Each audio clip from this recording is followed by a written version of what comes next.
Hey guys, welcome to the 12th podcast. Today's guest is Soothsayer, who is meme king and balanced person in terms of viewpoints. Welcome to this podcast, Sooth. It's a pleasure to have you. Hey man, what's up? How you doing? I'm doing good, man. You tell me. Tell you what. You tell me how you're doing. You see, How I am I ask you doing? a question. I'm tired. You give me a fucking response. I'm tired, man. You're tired? What are you tired of? I'm tired because I had a very long day. That sounds very exciting. I'm not going to ask about it at all. Okay. All right. Fair enough. But you don't have to ask me either. If I don't give a shit about you, you don't have to give a shit about me either. How are you, Poofer? Dude, this is... I don't know. I didn't actually expect you to ask me that. Oh. I'm okay, I guess. All right. I mean, I'm playing Nioh like several hundred hours. I guess I'm sort of playing it in a healthy way? Question mark? I don't know. Hey man, I can't stop playing this game. Why can't you stop playing this game?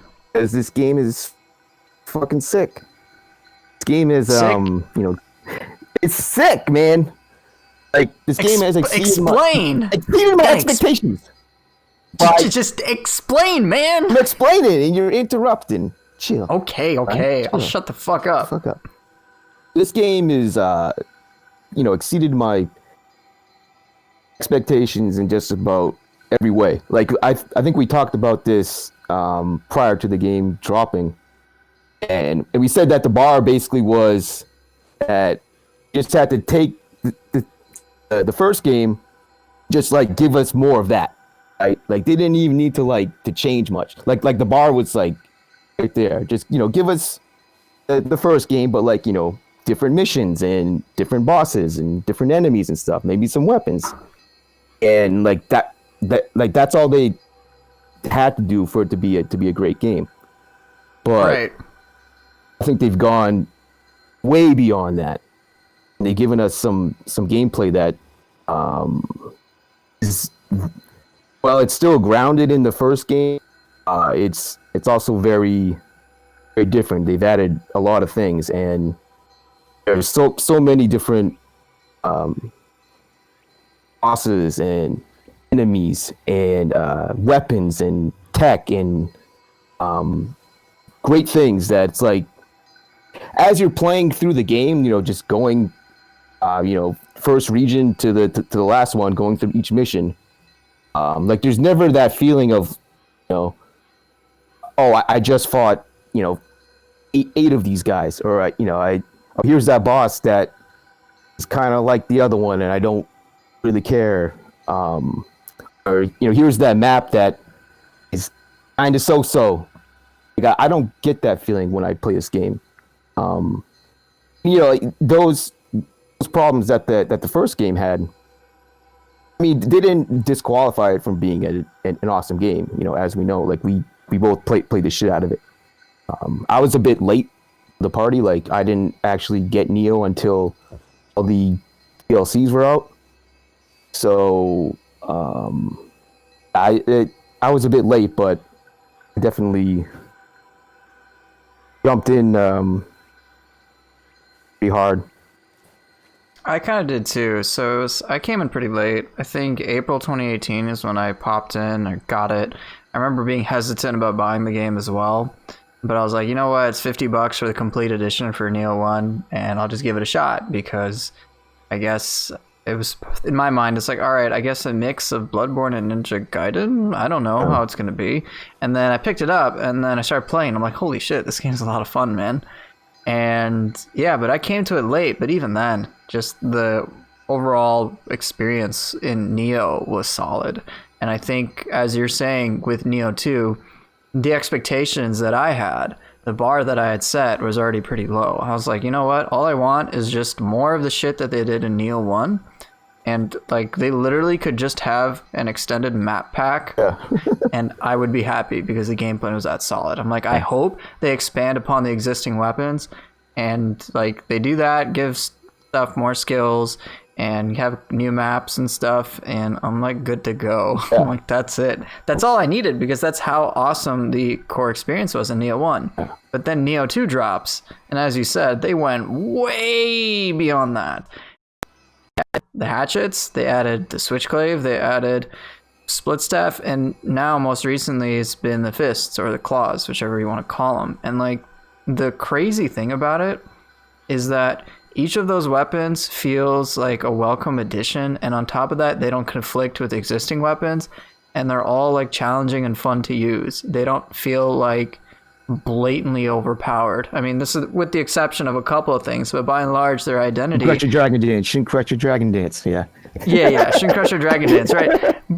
I mean, there's that, but like overall, though, these weapons are all really interesting and they fit really well. And there are 4 of them. Like, this crazy. I wouldn't have been able to come up with that. Yeah.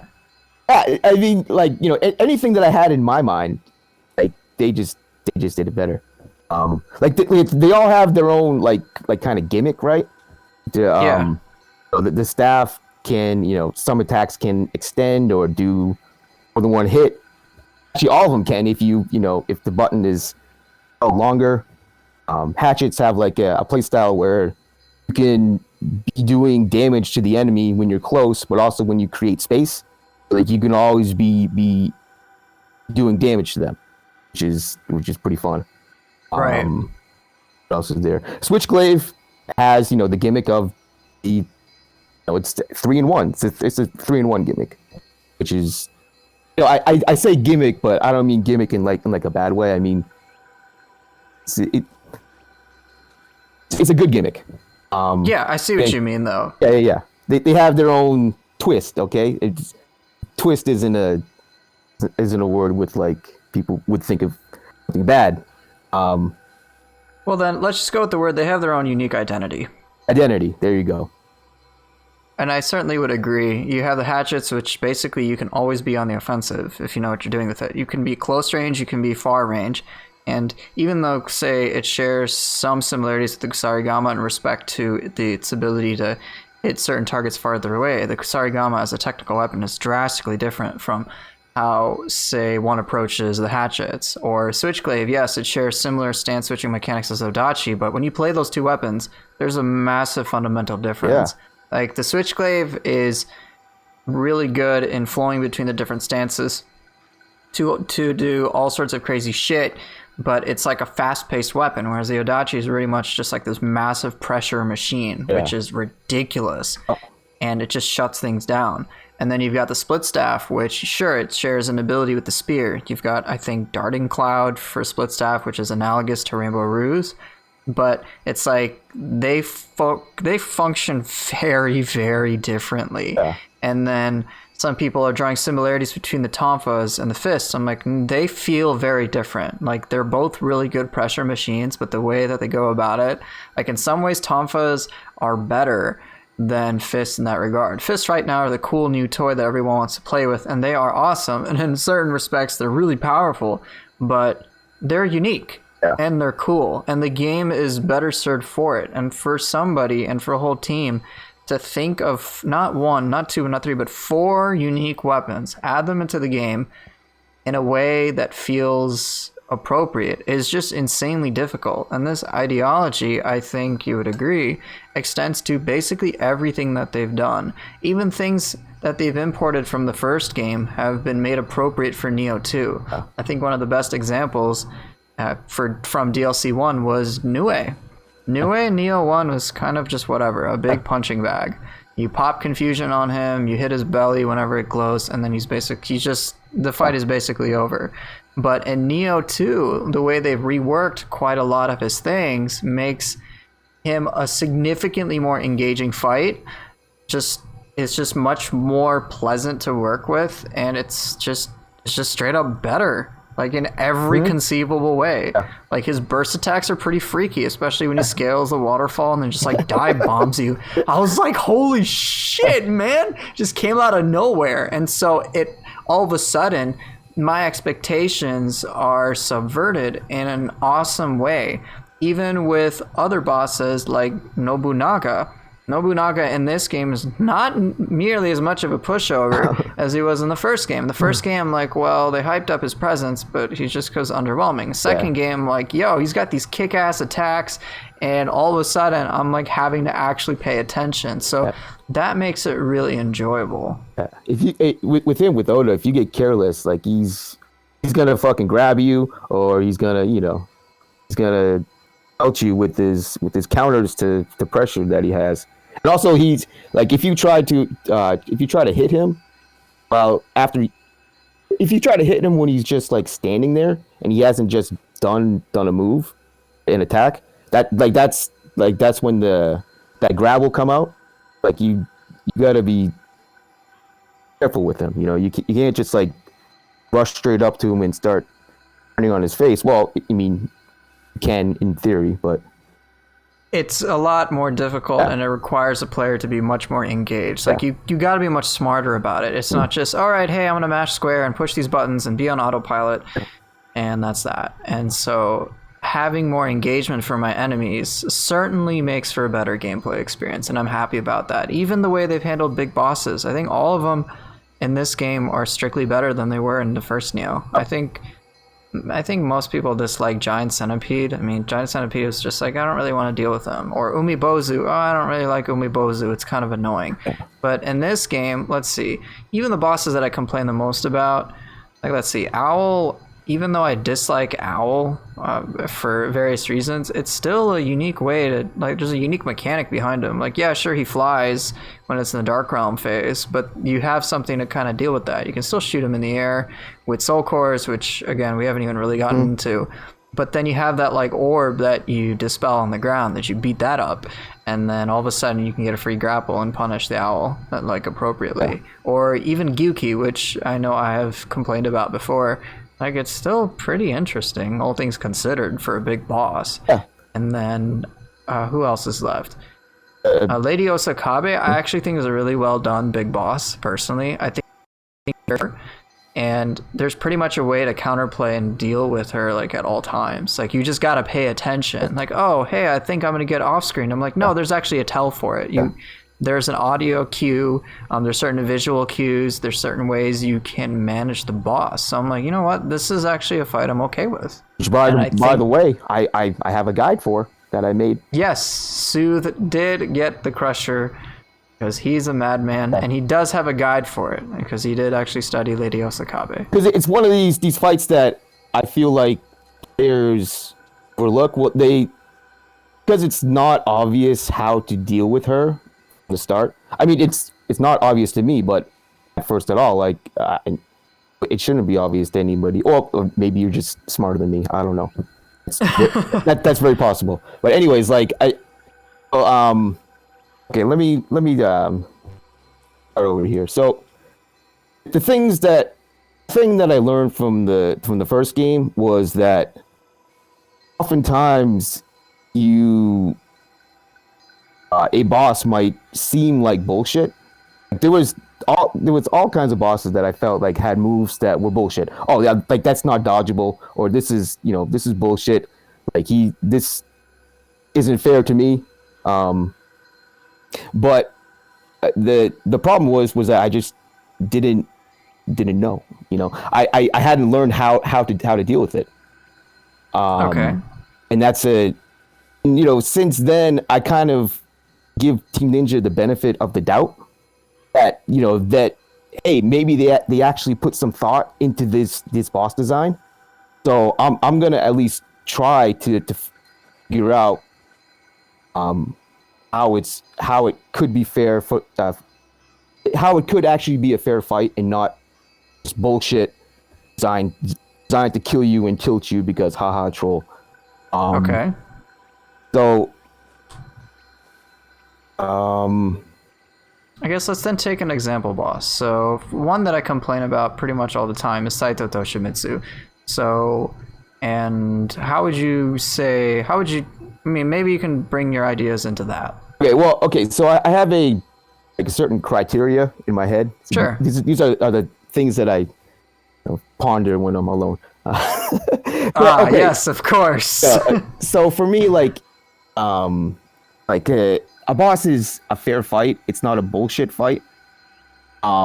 If it's plausible that the player can go through the whole fight and do damage without magic or ninja or range weapons at all, just Just straight up melee combat. melee combat, and like no build at all. So like you don't need to have any certain kind of gear. So literally just like a sword they picked up from that same mission. So just base gameplay, basically lack of knowledge. Right. So almost something synonymous to what I'm trying to do. No, not knowledge. Not knowledge. I mean, knowledge is that's not about fairness. I guess I'm referring to knowledge of RPG mechanics. Yeah, of RPG. And can you go through this fight and not take damage and do damage to the boss and win?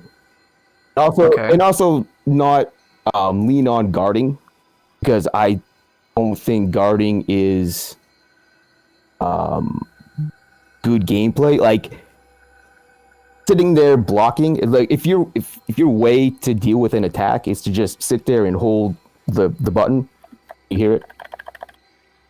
Yeah, I do. If you just mash block, not mash, just hold it. I mean hold it. Okay. That doesn't test your timing, right? It's like anybody can hold, like, hold down a button. It's not a test of your skill at all. So okay. It's basically is everything dodgeable, right? Okay. So that's my basic criteria. So damage not that strong, melee, and is everything dodgeable? And can you do damage to him and not take damage? Like, perfect fight. That's my criteria for it to be just to be clear, basically, if you can do a perfect fight without extensive RPG stuff heavily skewing in your favor with just base combat, if a player can manage to do that, then in your opinion, it's a fair fight. Is that correct? That's correct. Okay. Now, in my opinion, I personally find Saito Toshimitsu as unfair. How do you feel about that? I don't know. You don't know? Okay. Don't know. Do you think perhaps Saito Toshimitsu may not be the best example? Might not be the best example, but I will. Yeah, I know how his AI works. His AI works the same way as the dojo bosses. Okay. How do you feel about the dojo bosses? Because that's something I feel pretty good about the dojo bosses. In fact, I feel okay. Yeah, I mean, they're not like the best fights in the game, but I think they're good fights. But not the guy with the hatchets. Hatchet guy is just annoying as fuck. Unit key from Sakata Kentoki, the hyper armor, all the stuff where it's really his, like, it's the moves that they decided to give him. I think are super lame. Like I don't know, like he spams the spiked wall. A spiked wall, and the one where you throw it out there and it spins in the air. What is that called again? Yeah, Dragonfly, where you can keep you stuck there. You can't do anything. Yeah.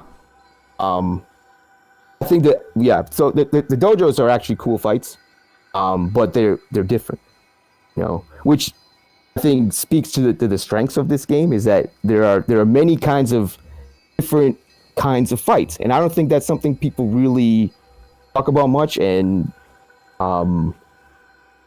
like, this game has so many different kinds of fights that I never feel like I'm fighting the same boss. They're all pretty damn different. As I said before, I can go through the game, first region to the last, and it's like, oh hey, this boss is way different than the previous one, and and so on and so on. And these dojo guys, they have a different AI, a different AI. So they do. I think. Well, hold on. Please continue. Let me finish this. So I think instead of having the mindset that the fight should be a certain way, I think if you try to accept the challenge that the game is giving you, and deal with what's in front of you, if it means playing in a way that's a little bit different than the way that you've been playing before, I think that's good, and that's for me is really fun. Okay. That I think if you learn the rules of how this one fight works, even if that means playing kind of cautiously, which we don't like, right? We don't like to be patient, right? I mean, Patient. Yeah, I definitely don't like being patient. That's true. I think from there you can try to push things further. But like at first it starts with understanding how it works. I've noticed when I've been fighting these guys in a dojo, like it started with when I start to figure things out. That means that after that I would start to play kind of cautiously. But lately I feel like the pace has been going a little bit faster. Like I can punish more freely, and I'm more engaged in the fight. I see what you mean. I think one of the frustrations that I have with dojo bosses is it's not so much that they might have unique behaviors or unique AI. It's just that certain things can feel, and this is just a perception thing, they can feel pretty damn inconsistent. So it's like, well, certain attacks, now I know, hey, they have hyper armor. So abilities like Flowing Shadow now have hyper armor. So even you as a player character, when you throw out Flowing Shadow, you're basically not going to get interrupted. And so I kind of expect that. I expect, okay, Flowing Shadow is now a move that if someone throws it out, now I know here's kind of the rule set with it. But what surprises me is when, say, things like a light armor user will be able to do a hyper armor evade attack, like just with the sword. I'm like, what? I'm like, I'm not able to do this at all. And especially not with light armor. So that can catch me off guard. But even more so than that is I have found that certain dojo bosses will do things frame perfect. Like, it's pretty ridiculous. I'm like, what the hell? Just like an example of this. So I trapped the sword Mystic Art dojo boss in a corner, and I did Kuruma sword dance. He legit evaded, like, I think 2 or 3 of the hits. I'm like, are you kidding me? I'm like, how is this possible? And perhaps... I was like, it's a god. I'm like, okay, he's actively getting hit, and he finds the moment to basically prevent getting stun locked and evade, and then he's able to just like maneuver out of it. I'm like, that's ridiculous. Well, like, I would expect if he were to block it, but then the fact that, okay, so he blocks it and then he evades and then just like gets out of it. I'm like, this is ridiculous, man. Or how, so if I think you're aware of this, but many of the people listening may not be. So Night Rain, the sword ability that does like 4 different slices, the quick draw ability, there is no difference between quick charging it and holding it for a longer period of time. Right. No difference whatsoever. This actually, I didn't know this until Nioh 2, in all seriousness, because I wonder, like, is there an actual difference between the charge time of this? No. Damage-wise, no. There's no functional difference. I don't even know if there's any difference whatsoever besides just, hey, you can release it a little later. but like, that's really about it. And I always assumed, hey, you charge it up for longer, you do more damage, there's more potential with it. But that's just simply not the case. Yeah. And the dojo bosses mirror this as well. If they're going to do a Night Rain, it will come out the earliest possible moment. Yep. Same with things like Tiger Sprint. Just the way that they keep pulse, they keep combos going. I'm like, this is literally frame perfect. Yeah. Like, you have to almost memorize exact things that they do that are very niche. And either A, are going to be way too difficult for players to do, or B, are actually impossible. I know Shisen Kosen, the Kusarigama Mystic Art Dojo boss, I had a clip from me on Twitch where I was going for a leaping strike into a water drop finish, but he actually did leaping strike in a way so it kind of looked like he teleported. He just basically moved forward really quickly, but it looked like he teleported towards me to intercept my leaping strike by doing a leaping strike of his own. I'm like, are you kidding me, man? I'm like, this is next. I was so pissed. Like, this is such bullshit. But it's what. Go ahead, please. With stuff like that, like, I don't feel like the enemy the AI, the thing you're fighting, has to mirror anything that the player is. I think for me, like Okay. the enemy is the enemy, and that's what he does. So it should. I don't care what I can do. I don't care what other players can do. I don't care what certain criteria is for me. Only interested in what is this enemy? What can he do? And is it coded well and consistent? That's you obviously want that. But So well, let me make a second Sure. point here. Is that these devs have a problem, and that is they want to give players all these powerful moves, that can stun lock, etc. So they need to figure out ways to design humans to still be hard, right? Because they bottom line they want to give the players a challenge, of course. So like all this like this really tough AI that a lot of these bosses have. It's them trying to make a design where you can't just run in there and do blade spin over and over again and they're dead, or something like that. Yeah. They're trying to design around the brain dead pressure which exists in many of these skills that have. And because not all pressure is like stylish pressure, right? Like not all pressure is like, hey man, look at this like cool combo pressure. Like a lot of it is just like spamming the same move over and over again. They're trying to design around that. Bottom line is that these are bosses. Like they Okay. like you have to respect their moves and their AI, and you have to learn the fight. You can't just think that I played the first game, so and he has tonfas. Okay, I'm good. I'm all set. I fought guys before with tonfas, so I should be able to. I should know everything that I should know to totally smash this boss. But no, you have to actually learn it. Like you need to spend time with it, and that for me, I think is just a reason why this game is great. It's just adds to the greatness of this game. Things like that I can spend time and learn gives me like so many hours. I don't know, like it's awesome.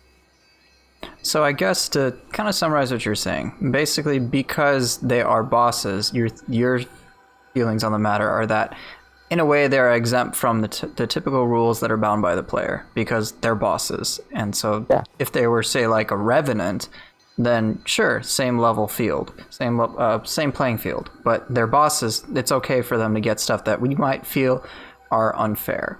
The only thing I can say to respond to that is I totally recognize that bosses should get a free pass in that realm. Bosses like Maeda Toshie, him being able to do crazy stuff because he's a unique boss to the game, I think is totally warranted. He can do things a player never can. He has living weapon. He does the craziest living weapon, Piercing Rain. He does all sorts of really cool moves and stuff like that.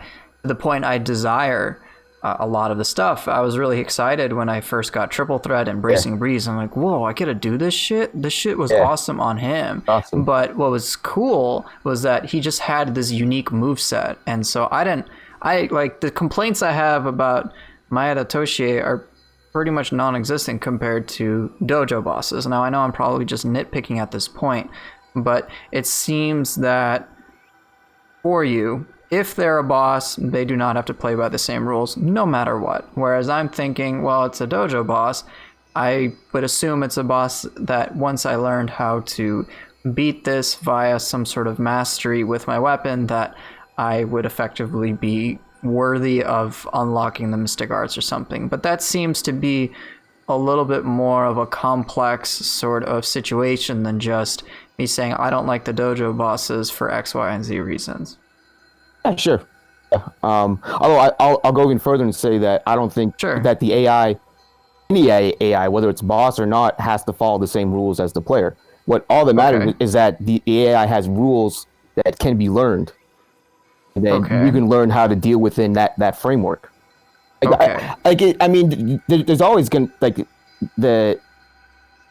I don't want the boss to have the same HP as I do, right? True. That would be stupid. I would smash them in one hit. That's not fun. Things I don't think that obviously like you don't want to go too far away, right? Because then it would just seem it would be very hard to learn for the player to learn then totally. Oh, never mind. I'd scratch that. Okay. I'm trying to find some like common ground with you and I couldn't, so let's just ignore that. No, dude, it's fine. You don't look. This isn't a 2-hour session to validate my feelings about how I feel about a video game, man. If you disagree with me, please indulge that.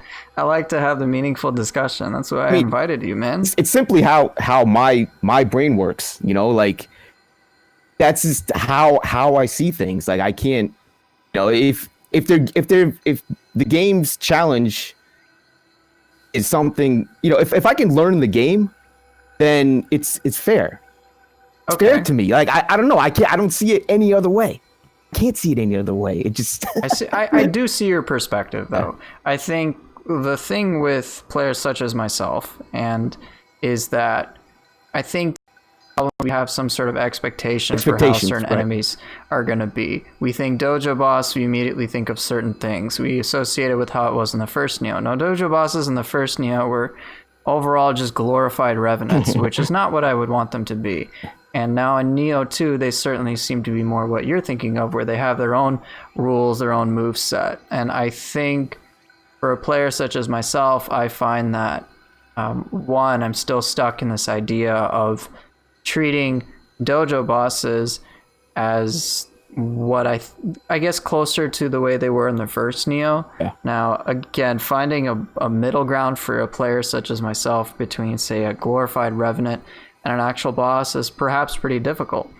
I don't know, but I think at least for a player like myself, when it comes to dojo bosses, I generally don't enjoy dealing with them, but in the grand scope of things, like, this is a pretty minor issue. Like, they're just dojo bosses. You beat them once, you're done. I mean, it's like they're not forced on you, right? I mean, like you beat them exactly as you said. Like if you don't like to fight them, like you don't have to. And honestly, like I will say, like for the first few months after this game came out, I was very salty over the dojos because I didn't know like how this shit worked. It seemed like straight bullshit, right? Like these guys dodging you. Like, what? Like I didn't understand like how could these devs program an enemy to just dodge your attack? Like how is that fair for me? Like, but the big nerf didn't come because it turns out they're just really complicated, and that might actually be a bad thing overall in general because I don't think a lot of players are gonna want to spend the time to figure it out. Maybe I don't think so. I certainly think that's the case. I mean, if players even like myself are reluctant to give them what seems like a fair chance, then how can you expect the rest of the player base to do so, especially when they don't have any of the tools that they may be used to? Because in all these Mystic Art Dojo missions, all you have is your weapon and 3 elixirs, and that's it. Especially if you're a first-time player. You don't even have any of the Sohyomaru skills whatsoever. You can't use soul cores. You can't use buffs. It's just you and your weapons. So it's just when you're used to the raw core experience of Nioh 2, and then all of a sudden it's like, hey, we're going to put you in Nioh 1 playing field. Yeah. It kind of just, it can feel a little off, but it's brutal. It is certainly they're pretty brutal. They are. I mean, it's like, hey, they got bigger hitboxes than you. They can like quick draw like half the map compared to you. I'm like, Jesus Christ, man. And then it's like, William, you fight him. I'm like, dude, this boss, like, yeah, he's got living weapon, but his quick draw doesn't like scale half the map. So it's a little weird to me. But like I said, dojo bosses in the grand scheme of things, like if that's all I'm splitting hairs about, then they've done a great job overall. They really have. Yeah. I don't complain about bosses like Maeda Toshie because in my mind, like I said, he's a unique boss, so he does unique things. And so I have the same views that you do. I'm like, yeah, so what? He can do all this shit. He can do rainbow ruse like this, but I'm like, he's a special boss. That's what I expect. He can do living weapon. I can't. Or, let's see, what other human bosses do you like have to fight in the main? Like in the main game, what are the human bosses you really have to fight? Is he like the only real one? Who? But not in a side mission. I'm saying main missions. Main mission. Oh. Because there's Saito Yoshitatsu, technically, is humanoid. Imagawa? Yes, Imogawa. Yeah, Imogawa. So you got Imogawa, then you've got Saito Yoshitatsu, and then you've got... I'm trying to think. So that's Region 2. Region 3, you don't have human main bosses. The first one? Tokichiro's in Region 5, right? Region 4 is Saika Magoichi. Saika, yeah. And then Region 5 is Tokichiro. And then you've also got Maeda Toshie and then William. And I think that's pretty much all the... I think that's all the human bosses in the main missions anyway. So let's talk about each one. Imagawa, yeah, I don't really care that he can do things that I can't. Like the fact that he does a mix mash of like switchblade moves with spear moves at the same time and then uses dual swords and does all this shit that I can never do. I'm like, no, it never bothered me at all. It would be boring if that's all he did, right? If he just did regular he does unique things, and I don't mind that he does. I don't have the same expectations for him as I do with dojo bosses. I think that's just based on how I perceive it. Yeah, I don't mind Imagawa whatsoever. In fact, I think he's a little bit too much of a pushover, oddly enough, because if you do enough key pressure, he doesn't really have the best ways to manage it. And you can learn it and whatnot. And I've seen plenty of people who can exploit his AI, where it's like, okay, now he's going to do this counterattack, well, you just evade it and then keep going with the pressure. So it's something you can learn. Yeah. Then you've got Saito Yoshitatsu, who is entirely unique and supposed to be a kind of a clone of you. So in terms of how the boss fight goes, 3 different weapons, and then goes between 2 different shifling forms, depending on what you have. But while I may dislike the boss for various reasons, I certainly don't expect it to be on the same playing field as myself. I don't. Mm-hmm. Got the 3 anima grapples, which are entirely unique to Saito. Mm-hmm. Then you've got the shifling forms, which is pretty much all that Saito will do.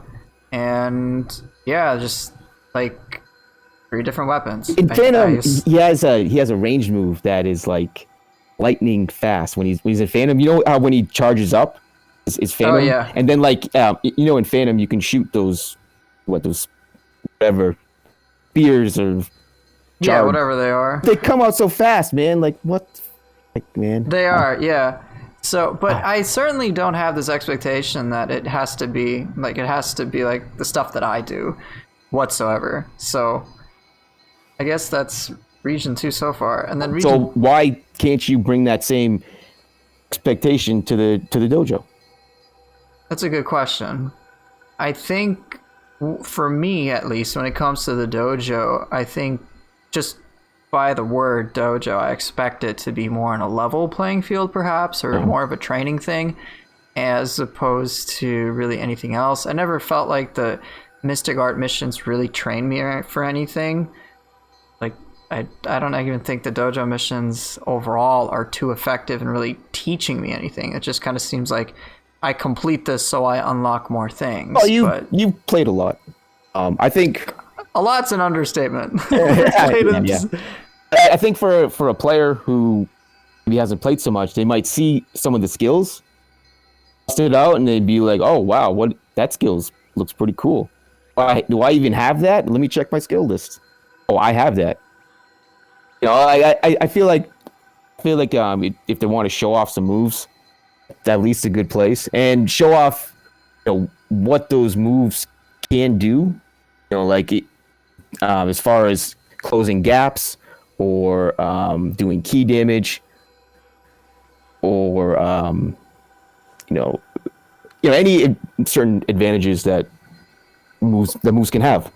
Showing the player what's possible.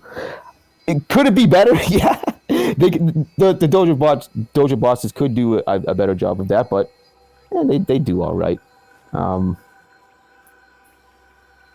Yeah, I mean, regardless, you have to know what you're doing to beat them. Yeah. You have to know, even if it is something as, you know what, I'm going to, for let's say Hanzo and Tomfuz, which I know has brought a lot of players frustration. Yeah.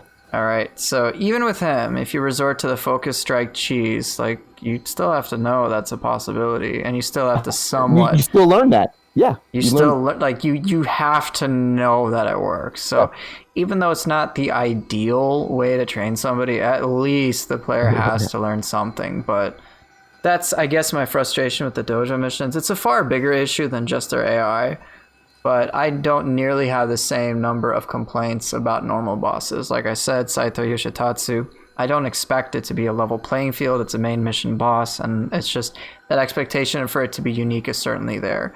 And that extends to pretty much every other human boss that's in a main mission as well. Saika Magoichi, the same thing. Like, I'm glad Saika is a lot trickier overall compared to the first Nioh. Yeah. First Nioh, he became a punching bag.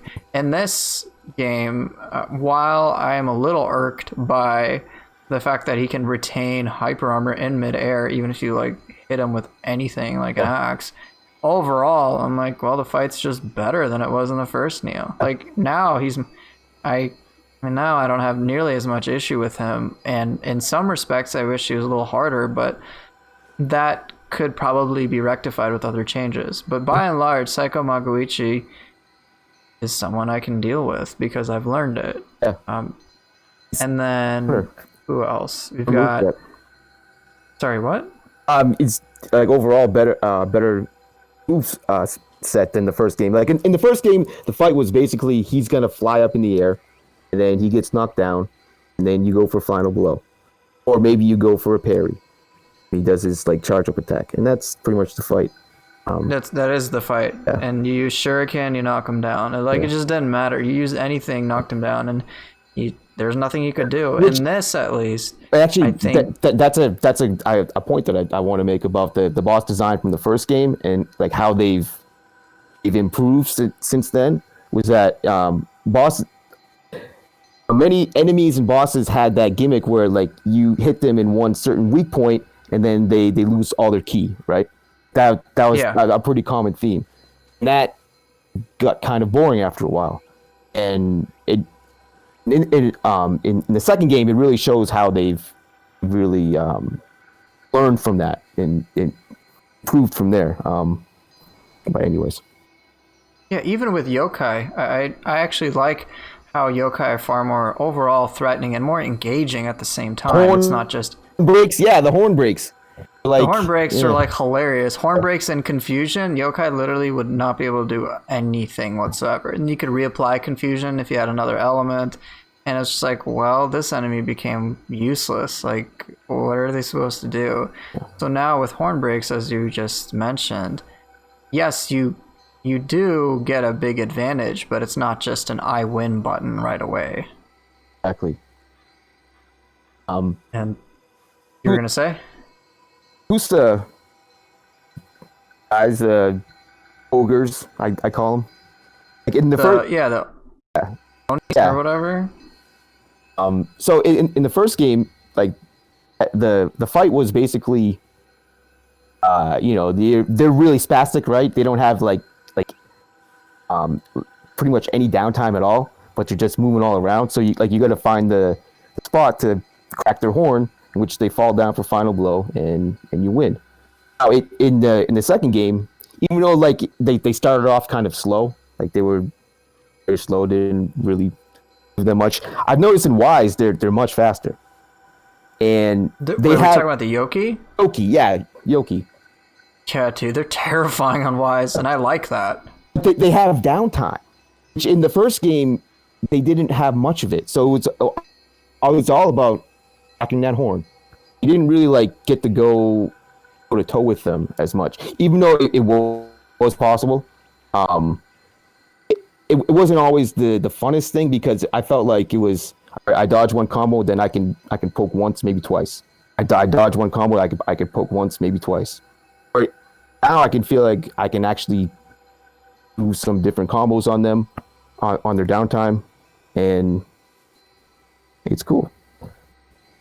Much cooler. It is, and I like that on Wise, for example, with the Yokis, the burst attacks that they've given them are like straight up terrifying.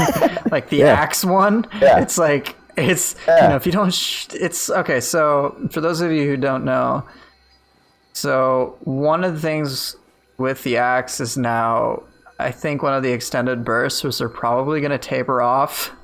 And Nioh is my guess, which is, it's like going to be terrifying, is basically, you know how the sword Yoki will charge at you like 4 different times, 4 hits? Yeah, they gave that to the axe as well. The axe Yoki. I'm like, what the shit? And there's like the super spin that it does. And I'm like, dear God, that thing like terrifies me. If I'm not on my game, really not paying attention, that will murder me. And I'm like, yeah, that's what I kind of think of when I think of a burst attack.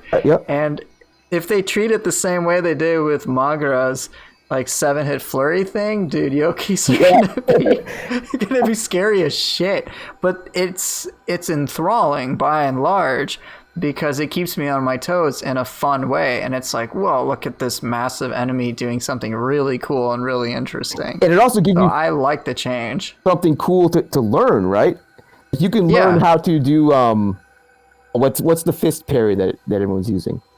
The opportunist. Like, yeah, you can learn that on that move maybe, or like you can learn how to dodge through all those hits, something like that, just for style points, you know, instead of backing away. Right. You know, things like that give this game life, for me, anyways.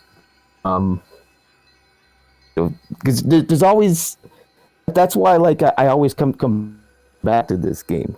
I feel like there's always things to learn and things to get better on, and it's not a thing that I really encounter too much with games. I'm always coming back. Oh yeah, no doubt. I remember just like back in the day, I had a lot of trouble with Shibata, and I think a lot of players still do have trouble with Shibata.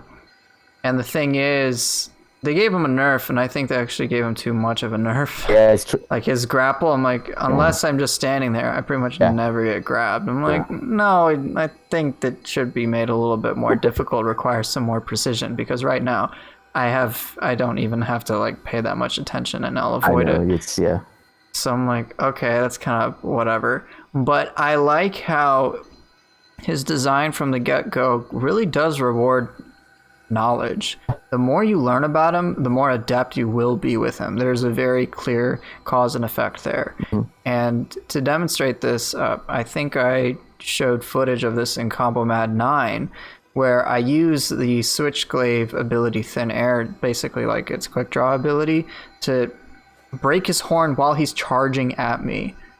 And because his tusks glow, like they glow, you break them, you stagger him, and you do a substantial amount of maximum key damage. You can do this for his grab as well, which, while scary, is one of those like adrenaline boosting things.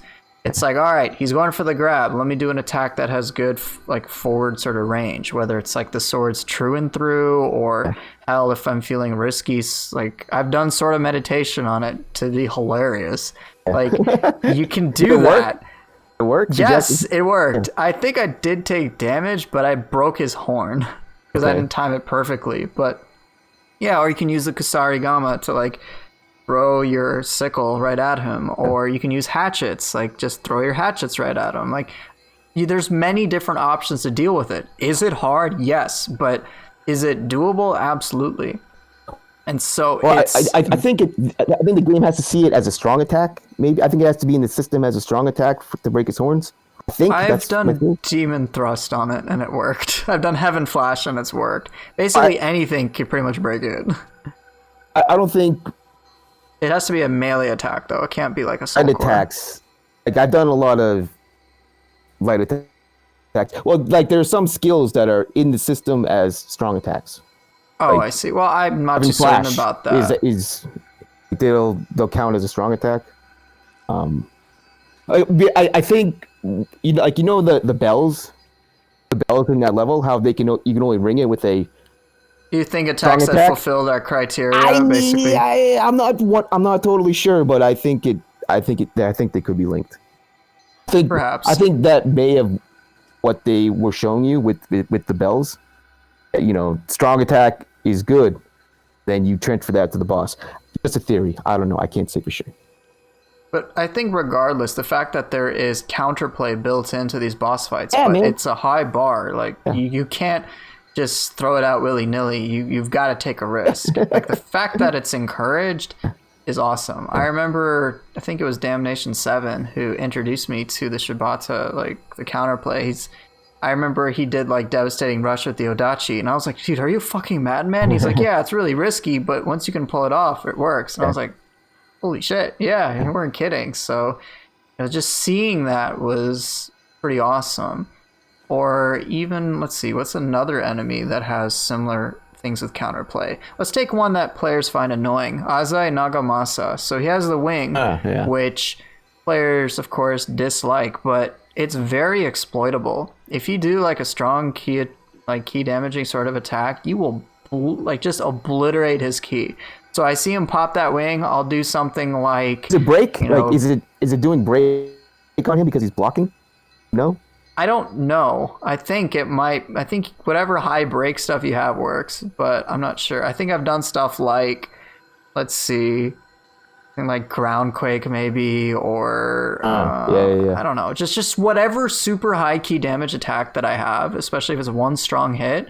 It does a ton of key damage to him. So there is some counterplay, even though he's counterplaying you. So you can kind of have like this counterplay of counterplay. So there's a way to manipulate him and whatnot. So that makes it pretty cool. Or let's see, who else? Even Tokichiro. All right. So he has that whole parry mechanic, right? That players can find irksome. Like, well, even if he's doing it and he does parry you, you still have a brief amount of time to dodge out of the way and then attack him. So even if you're caught off guard, if you're quick on your feet, you can still counterplay that. So Tokichiro actually doesn't bother me as much. What actually surprises me is that certain weapons entirely shut him down. So Tonfa makes him a complete breeze because he can't parry your skills. Right, he can't parry skills. So that's... He can't parry skills, but he can parry split staff and switchblade, which is kind of weird. But if he couldn't parry the split staff, like, there'd literally be nothing he could do. Just Shin Crusher him for days and he's done. So I appreciate that he keeps me on my toes. And he's a boss that I don't think has to be on the same playing field as me because he's a boss.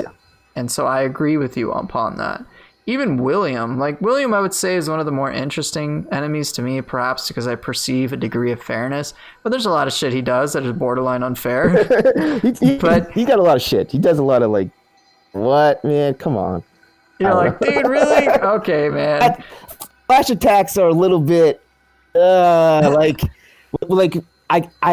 I haven't found like any kind of pattern when they can come out. It seem to sometimes just come out of nowhere. So I don't really know about that. But I think one of the crazy metrics, so based on the metric you mentioned at the beginning of the podcast, I think if we look at players like Sacred Force, on YouTube, he's last to load. So Sacred Force actually has videos of all the main mission bosses being done without Guardian Spirits whatsoever, without any powerful gear, without any soul cores, without any burst counters. Like, he's done it all, every single enemy. And so his appraisal of enemies, I think, is very valuable. And he said one of the most difficult bosses for him to get the no damage run on was William. It took him many, many hours. Actually, watched for many, many hours. I watched him do that. It was like, it was so frustrating. Like, he had a couple things that did like just chip damage. Like, he was getting just like little chip damage from different things, and it was just. I think it was like when William pops Saoirse the first time. Right. Like when he goes in the second phase, and Sacred was like, dude, there's no real tell that I have discovered whatsoever. It just seems so random. I'm like, it's not an HP threshold thing. It's like, nope, sometimes I'll just do it earlier, or he'll do it later. Yeah. And it's just like, oh god, that must be so frustrating, because any chip damage or any stagger whatsoever basically invalidated his run. As devs, they probably think that's okay because it's just a little bit of chip damage, right? Like, we're just giving a little chip. So like, we don't need to do anything for the player to make it fair, because that's not really not a big threat, all change things the considered. outcome of the fight, right? Right.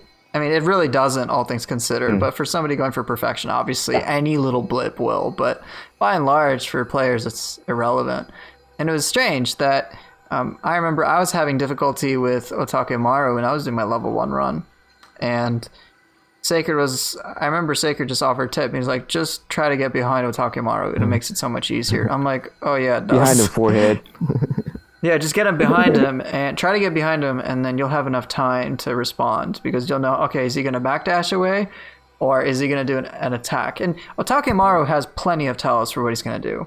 Got 3 different swords. You know exactly what his moveset's going to be based on those swords. The occasional burst attack will come out, but again, you more or less have narrowed it down. You know, hey, lightning sword's pulled out. I'm at close range. He's going to do lightning AoE attack. How do I deal with this? How do I respond with this? I'm far away, lightning. He's going to throw his lightning sword. He might do a burst attack. Like, you have avenues to work with, like, every single form that he has. Or even his super crazy, like, tri-elemental attacks where he just, like, basically throws a Beyblade at you. Yeah. Like, you can still work with it. And so, even though Takemaru is difficult, I do think he is an enjoyable and fair fight, in my opinion. I like fighting. Very well, yeah. He's so diverse. It is certainly really appropriate for the finale of the base game. Like, I remember, like, I was just so giddy with joy just when I beat him. I'm like, just the way it was presented cinematically, I was like, holy shit, that was fucking awesome, man. Yeah, man. My first playthrough was awesome. Like, I was blown away. I didn't expect they were gonna blow out all these stops and like really kill it like this, but they killed it. Yeah, I didn't expect the Afterglow region at all. I was like, okay, I guess Kashin Koji's the last boss, and we'll talk about him in a moment. But I guess he's better than Kelly, but okay, whatever. He was like, all right, it's better than Kelly, but, you know, okay, I mean, the game's better, but I kind of was wishing for more. And I was like, oh, hey, there's actually another region. I was like, oh, holy shit. And it's like, oh my god, we're going to fight William. I'm like, I'm so fucking hyped. And so then I just, like, bum rushed it. Ryoki with William? Come on, that's... Yeah, I mean, come on, man. That's the Nioh 1 times. That was so good. Like, they know what fans are about, right? There's plenty like a ton of fan service. Yeah, but it's all good. Like, I love it. Oh, I loved it. I still love it. I mean, they resolved William's storyline, Maria's storyline, and, like, they basically set the stage to be completely open. Like, it's just like, all right, so Nioh 2 takes place basically both before, during, and after the events of the first Nioh, so they are allowed to just do whatever the fuck they want, and that's what they're doing. It seems like they're building up to, like, it's pretty obvious they're building up towards something. What that exact something is, I'm not sure. Some speculation about it being like, all right, so we're gonna go back in time, and we're the first samurai that actually defeated Otake way back in the day or something, and there's gonna be some version of the Abyss dealing with, like, his fortress or whatever. I don't know. And what? I haven't heard these theories. You haven't? Okay, so for those of you who don't know, so Soothsayer especially included, if you watch the cutscene right after you beat Otake, notice the similarities between your character's model and the first samurai's model. They'll have the same eyes, same general features. So, hence the speculation. The first samurai? Who's that? Yeah. So is that a title? The first samurai, or is that like the first samurai shown in this cutscene? It's the title. Okay. So, okay, here's what you do. So you go... Let me see if I can just bring it up on video feed for anybody. Okay, so let's... Oh, I think starting point is at Hut. Yeah, okay, so if you go to Hut... Alright, let me see. Oh, oops. God damn it. Alright. I'm doing this with like a 3-second delay. Oh, I can't look at the Tale of Nioh right now. The feature is currently unavailable. But you know when you see the DLC 3 teas, or sorry, the teases of each of the DLC, right? So you get like a vision of what DLC 1 is going to be with Yoshitsune, DLC 2 with Raiko. And then DLC 3, there's that warrior who has the Sohyomaru in the ground and then just like kind of picks it up and whatever, and you see like a pan or a flash of their face. It's modeled after whatever your character looks like. Maybe they didn't have enough character models? No, I think it's very Okay. much intentional Oh, that it's really? based off of you. Yeah, if you'll see, like, change up your character, you'll see that, hey, it looks like it's Oh, based based off on of like you. on the character that I made. Yes, based on the character like you not made. the you know how they had the character that's they had a character in mind before fans said, hey, no, we want our own character creator. So what's that? They have that kind of like stock character that I think Yeah, no, they were it's gonna go based with. on your own original creation in the game. Oh, So yeah, check that out. Like I've watched, never noticed that. I've watched my own footage. I'm like, oh, my character has the same eyes. I've seen Kage's footage. I'm like, yep, same eyes as Kage's character. Sacred Forces stuff. Like you'll notice. You're like, oh, it looks like my character that I built. So there again, that's where there's the speculation of whether is it actually our character or is it like an ancestor or is there just time travel shenanigans? I mean, I don't really care about. I don't really give a shit. But it's interesting. It's not that big a deal. It's not that big of a deal, but it's like, oh, okay. Well, they clearly had something in mind. Like it was mapped out. In the same way with Nioh 1 DLC, they obviously mapped out what they were going to do, and they probably were just refining things in the process. I don't really know, but they very clearly have a vision of what they want the narrative to be. And I think the fact that they've allowed themselves basic freedom to do whatever the hell they want is a good thing. It's like, great. Well, now I don't have to worry about like, okay, Nioh 2 events are just going to lead into Nioh 1, and then that's just going to be it. Instead, they're like, yeah, fuck all that. We're just going to do whatever the hell we want. I'm like, great, cool by me, man. It's good that the overall story is kind of like whatever, because otherwise, like, you know, you wouldn't be able to go to side missions and fight bosses, you know, because it's kind of like story-wise, that's kind of thin, right? Like, you just going to fight these guys that you just killed and stuff like that. Yeah. But, you know, because like no one really gives a shit about the story, like, you know, just give us more fights. That's all we want. We just want the fights. The story's cool, Right. but you know, Story is like pretty you passable. don't have to like, yeah, like you know, you don't have to like, you know, change what's the content in the game because you know you think that it would hurt the story, right? You know, Right. The content is what matters first. But you were saying the story is passable. Yeah, it is passable. I think it's Like it works. Yeah. It exists, Yeah, it's good. but like you were saying, by and large, anyone who likes Nioh and has been playing Nioh at this point is, and especially if they're going to keep playing it, they play it because the gameplay is so fucking awesome, man. Yeah. Like there is no doubt. Like I may complain about it, I may bitch about it, but seriously, this game is fucking 10 out of 10 for me. Straight up. Yeah. Compared to all sorts of other games that are now just that exist, this game is totally respectful to its players and is really, really well done. I mean, Yeah. $80 for the shit that I've gotten up to this point is amazing. Even just base game, I happily would have paid $100 for base game. I feel like I should pay them twice, honestly. You know, Yeah, straight up, I would happily pay them twice. Like because God, the hours, I've gotten damn. 800 plus hours. Some players have gotten 1,000 plus hours, and I've enjoyed every single bit of it. Like how many other games do that? In all seriousness. And how many games, even if they do that, one, aren't just lengthening the game artificially with like, hey, we got like 30 minutes of you walking around some dumbass town for like no discernible purpose where they spout narrative and you're like, yeah, I don't really give a shit. I just want to play the game. All right. How many games do that? And then on top of that, how many games do microtransactions, which this game doesn't do whatsoever? Yeah. Like, sure, you can, like, there's no MTX. if they did, all I'd right? probably pay them. I would probably pay them if.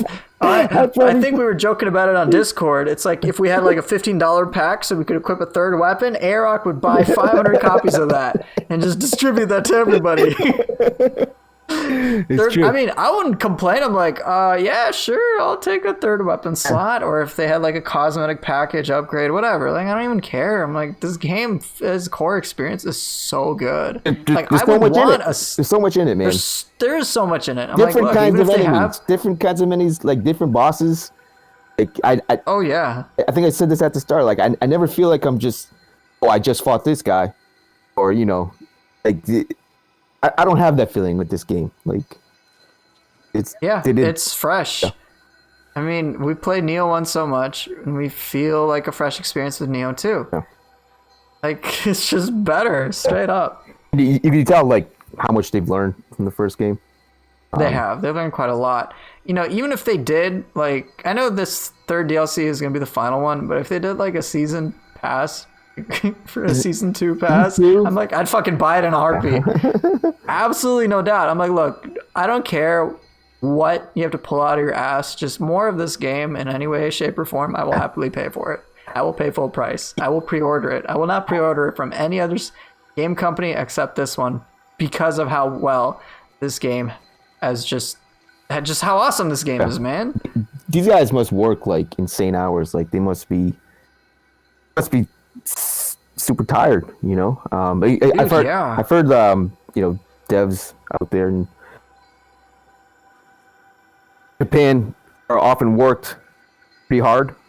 Yeah, that's what I've heard too. Work to the bone. I don't think this is a very big studio, and they've put in so much in this game, like insane content.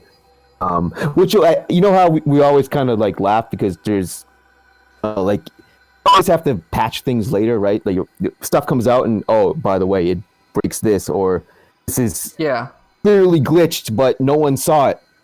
I think they're just like really tired. They miss things because it's that's inevitable. I mean, with the game, with the scope, with this just the sheer amount of things they have to go through, very ambitious project, man. It is an ambitious project. I mean, you know, with COVID, they didn't back down from whatever goals that they had. You know, that's very impressive.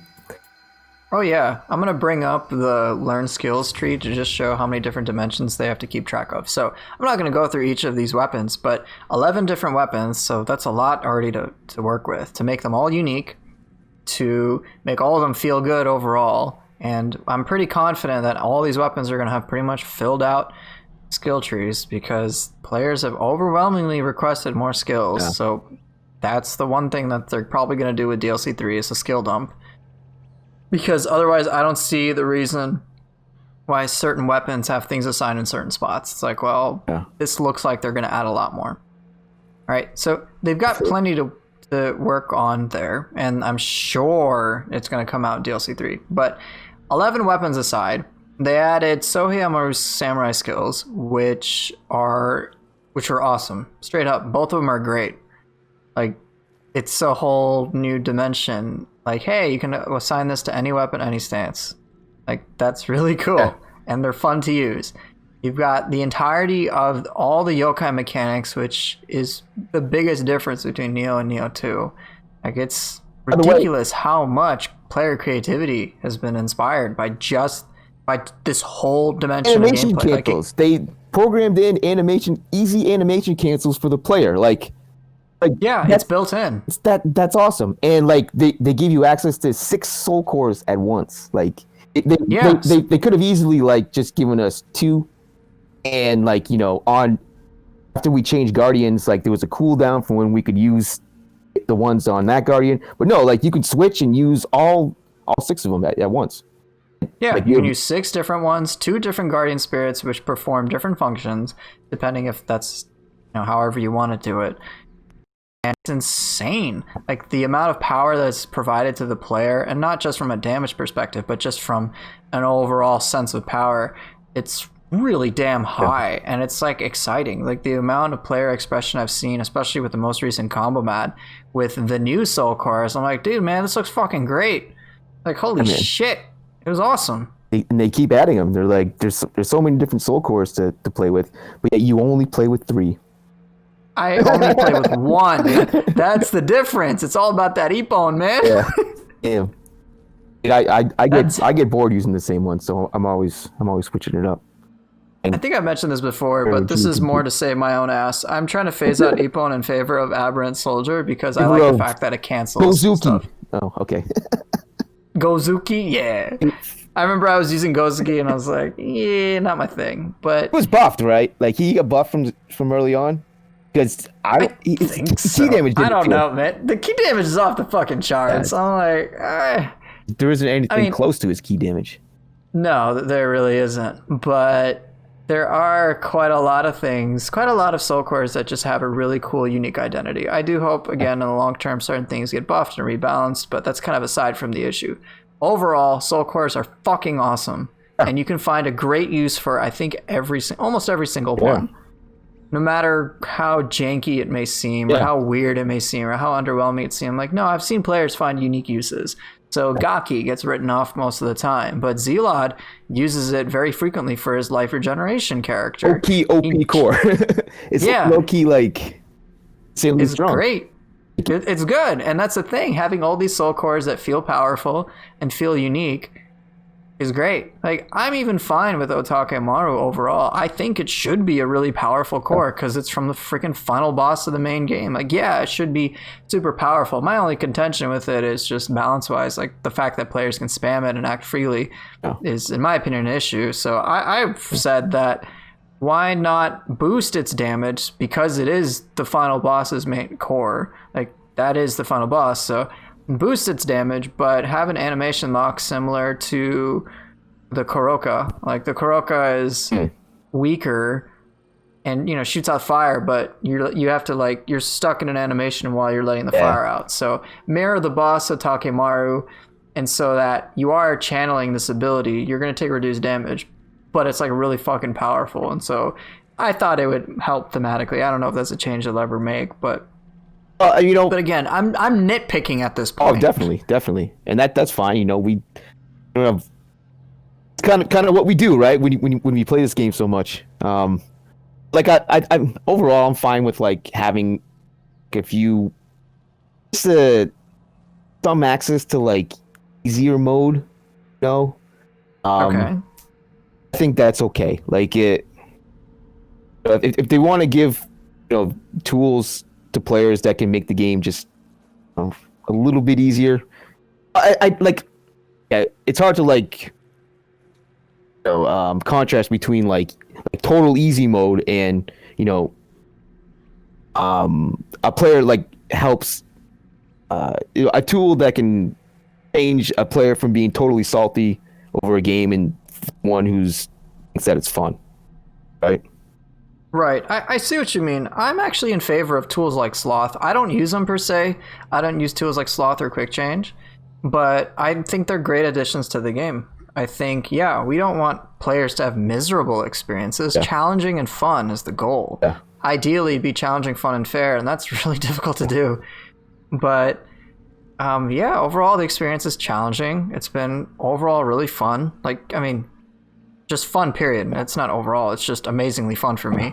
And I think, like, 95+% of the time for me, it's just a fair experience. I'm like, I fucked up and that's why I died. Or I didn't know this and that's why I screwed up. Or, oh, here's this hilarious thing and I didn't manage this and so that's why this happened. So I very rarely, I mean, I know I do complain, but very rarely am I like, this was genuinely... I think yap right now. Yap. Yeah, right? But most of the time, like, most of the time I don't baby rage. I poofer rage, but I don't baby rage. Slight difference. I mean, I do got a baby face, so I don't know if there really is. To be honest, I don't actually know how strong that core is because I've never even used it. Which one? Otake-Maru? Otake-Maru, yeah. It seemed really? It seemed kind of boring. I've never even tried it. Do you believe that?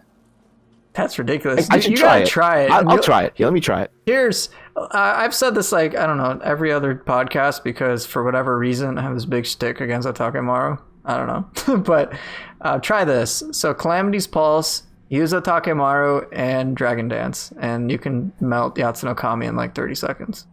Oh, really? If you want to be even stupider, yes. If you want to be even stupider, put Imperious Strike, the one that gives you 50% more anima generation on Dragon Dance, and then just...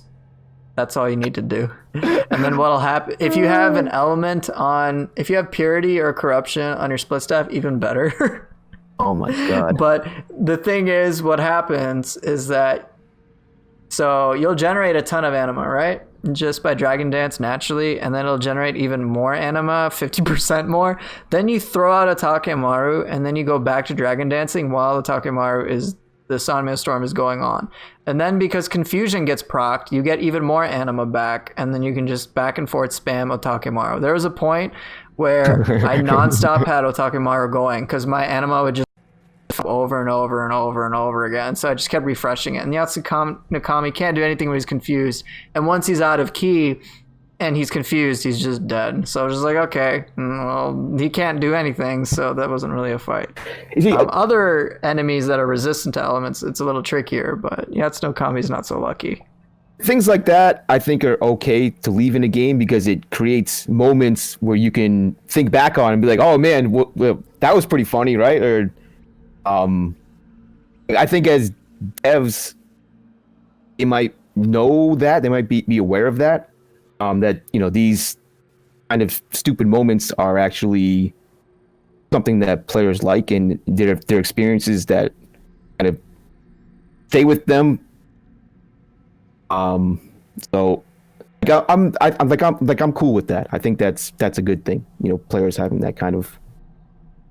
I think Otakawaru's in a better spot now because I think the first time I used it, just like on a lark, I used it on Mizuki and it died in legit like 5 seconds, and I didn't even do anything. It just tossed the Takemaru, and just because of how the skill worked at the time, bigger enemies basically took more hits, so it got confused and then just got shredded and then died. And I was like, this core is rigged as fuck. Yeah. There actually effects where on cores where you can gain anima when you proc fire or you proc water or whatever. Like, so thinking like if you had those effects with that, Otakawaru naturally has that for confusion. Oh really? Oh. Yes. Oh, okay. So oh wow. So, all right, yeah. So you gain a ton of anima and you do bonus. I mean, confusion is already like the prime status effect to enable on any target, and Otakawaru synergizes with that naturally, even more so than other cores. So it's like pretty beast. Damn. I mean, come on, you got a target with lightning and takes bonus damage from saturate and is on fire and takes additional whatever from confusion, and then if you have like purity, they take even more key damage. I'm like, they just can't do anything. Yeah. But again, I don't want to just bitch about Otakawaru. I do think though, even though I may have individual issues with certain soul cores, I think by and large they're all enjoyable. I was actually happy with the treatment they gave to the Shuten Doji soul core. Very nice. So they buffed it. Mm-hmm. Before it was a pretty slow breath of fire and it just felt rather underwhelming. Now they sped up the animation, and when you activate it, you get both the Pleiades and extraction talismans like effects on you right away. I'm like, holy shit, this is a lot better. So, and like it got a good buff. I'm like, dude, this is a worthy boss core now. Yeah. So seeing players like Frosty use it was pretty awesome, and I was happy to see him incorporate that in the 11th combo mad. Like shit like that was awesome. Like just being like, yo, each of these choices is meaningful and I really want to like try all of them, but I can't. But at least I can have 6 different soul cores. Like it's a fucking good time. Yeah, man. Like straight up. But I only use one. Yeah, and you're still using the pawn over and over. I think you can dodge out of it. I actually have my game open now. Let me. Which one? Shooting Doji. I feel like so the tooltip is not updated. I know. Weird enough. No, I'm talking about like the end of the animation. Like if you dodge, you can get out of it just a little bit earlier. And yeah. I thought that was what was happening, but now I'm not sure. And now I don't have any anima. Anyways, I'm not going to test this while doing the podcast. It's all right.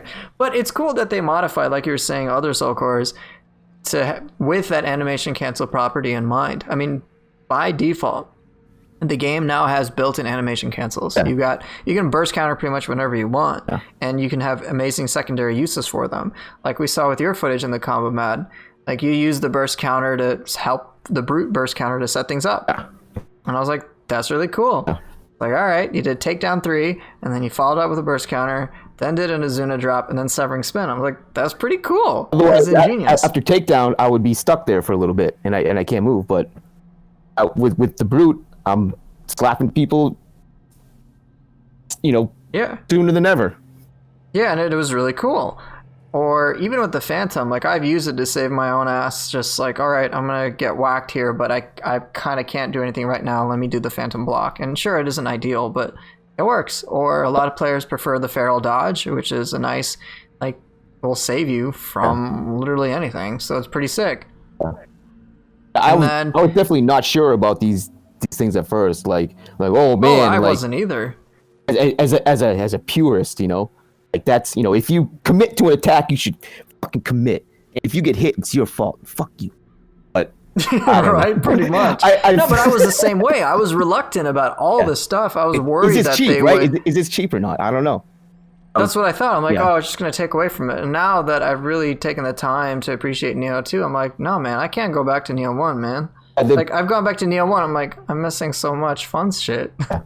Even with these things, like the game is still like they don't feel cheap if you like in game, like the game is still dangerous.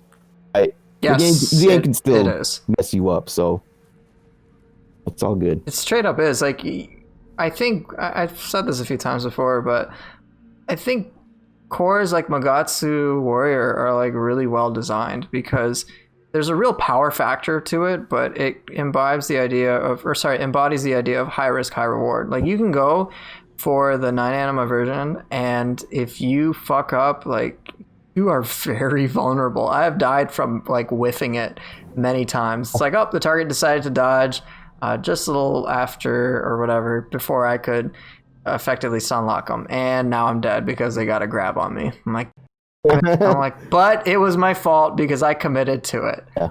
Like, shit.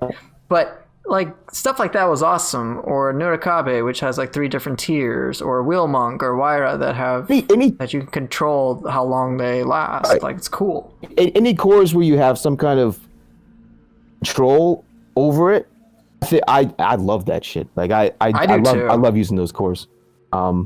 They're a lot of fun. It was not obvious that it was possible to do a lot of those things at first, but they have added the descriptions, which hopefully some players will find it now where they didn't before. Yeah, they've been very helpful. Like, I know I've been asked, hey, how do you do the crazy version of the Magatsu Warrior? And it's like, well, you need 9 anima, and you basically got to press the button twice. And then the game now tells you. So that's been really nice to just get that further exploration in, or just to know how you can modify that. I love the cores that have the same flexibility, which is what you're saying, too. It's good shit. I wish the, what is the boss? Minudo? Nioh? Oh yeah, the flappy one that arm, you used. The flappy arm one. I wish flappy you could arms. up that one like Waiwa or Campus or whatever. I wish you could control the duration. Yeah, you get some duration control. That would be super sick. I think just do like a quick slap, and be out. Yeah, that would be pretty cool, right? Yeah. Like a base of whatever it costs, and then you can extend it for however long you want or something. Yeah, that'd full be cost. Cool. I don't care. Just give me some quick slaps. That would be quick slaps. Yeah. That'd be worth it. It was really cool how you did the juggle with that though, and how you used the terrain to your advantage too. That was pretty sick. Yeah, it worked out. I unfortunately, they don't juggle as much as I'd like because it. Like in my head, when I first thought to try that, I thought, oh man, he's gonna like juggle up there forever. But no, he didn't. But it's still a good juggle. I mean, even on the topic of juggles, I remember in Nioh 1 that was like a popular thing. Oh, hey, you can juggle your enemy, and it's like, well, they can't do anything. So I was actually like relieved they made juggles and loops a lot harder in Nioh 2. I'm like, yeah, I don't want my enemies to easily be cheesed over and over again. Like, they should be able to engage with me as much as I want to be able to engage with them. Yeah, so I think that's a good thing. The devs do have a design goal to make the game challenging. Like that's the thing. It's not going to go away, and the game's obviously better for that because people want that satisfying experience of beating something hard. Right. It should if remain they don't, challenging. then it's probably not the game for them. No. Indeed, this is a niche game, admittedly, but it's a really fun one for anyone. I think anyone who just spends enough time with this game really gets to see that it's just so damn unique. Yeah. You can't just put on the label Souls-like. It's just like, dude, this is not a Souls-like. Yeah. Like, because it has a stamina bar. I'm like, dude, so many games have had that before. Yeah. Skyrim's had it before. I know. I mean, even Demon Souls way back in the day, like, got it from somewhere else. The stamina concept isn't particularly new. It's just that's FromSoft to happen to hit popularity with that and was just able to tap into the market. It's not like it was some revolutionary idea or anything. Yeah, it's just they got lucky. They struck gold. Oh. And Nioh, while it has the facade of a lot of similar things, like, okay, you got a light attack and you got a strong attack. and you've got a Red stamina bar red and attack, strong health. attack, square triangle gameplay. That's old school as F. The I mean, even Ninja Gaiden had that. I mean, seriously, they Auto War didn't have a 1, 2, stamina 3, bar. all of them. Square triangle, All of light them. heavy. That's classic action. Fighting games have had that even before them.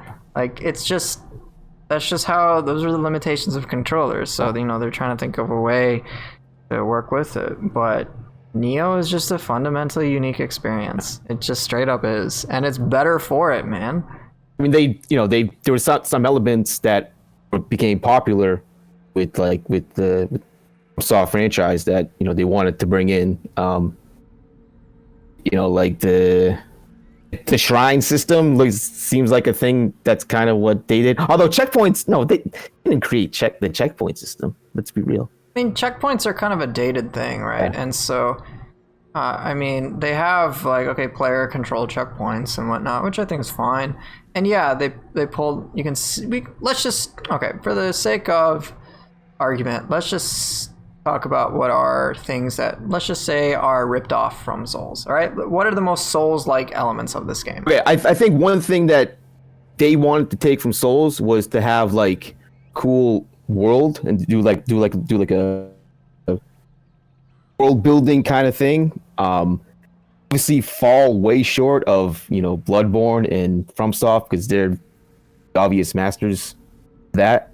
Well, I they honestly also I have think the interconnected world. They haven't their maps are open world, right? But Right. I think they wanted to have to have the player be immersed even in an action setting. Okay.